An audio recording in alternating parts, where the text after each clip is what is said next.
as you pivot and bring your arm up. It's against the force. It's hard. This one's really hard, yeah. And this is where we started introduce in Chum Q, the second form, introduce the idea of multi-vectoral forces, multi-directional forces, which I'll explain.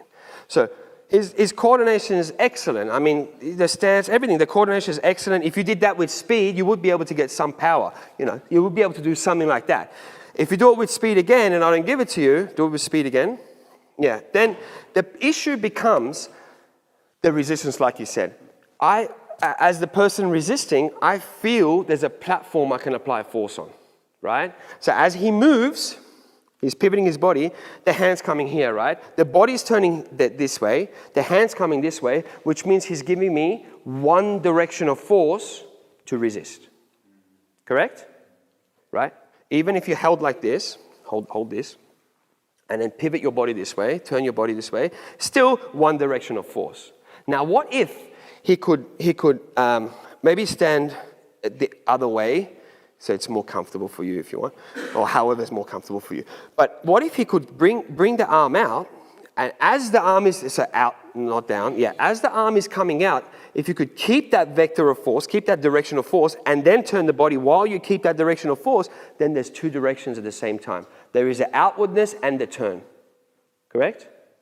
Okay, so then we take that back to this exercise. So as you're resisting me from moving, so you feel the difference in force, right? Hold strong. So from here, instead of this,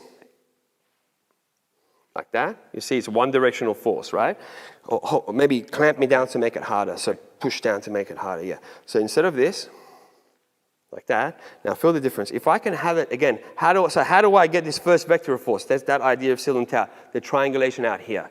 Now already I'm not doing anything, but you feel there's a buoyancy there. If I can retain this, at the same time turn the body, it's going to have that effect. So therefore, you know, again, I don't want you to jump, because what I want to do is that, you know. So you can, the fulcrum point, can you see, like imagine a basketball or a ball. If you're holding the ball, let's say if it was maximum pumped, let's say, but it could be pumped a little bit more. Maximum pump, you're holding it. If you pump it a bit more, which point of it is it resisting?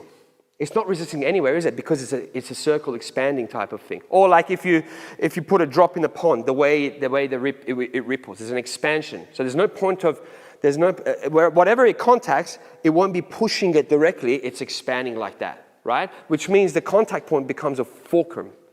If the contact point is a fulcrum, then, like we talked about yesterday, it's very hard for the person to feel where to resist. This is the exercise we were doing, pushing here. We're trying to make this a fulcrum, which is easier said than done. We want to take away the feeling of platform. Sometimes I was doing stuff with you guys yesterday, with some of you, and said, I can't feel where it's coming from. That's the difference to where to stop it from. And that's the feeling we want the opponent to feel.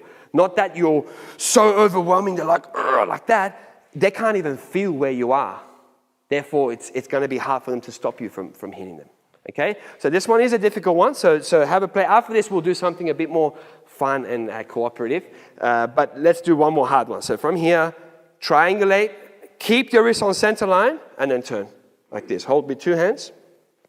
Yeah, maybe hold like this. Hold your own hand, so you push your body. Yeah, push. So not this, but here, like that, you know, so like that. Okay? Yeah. Questions? No?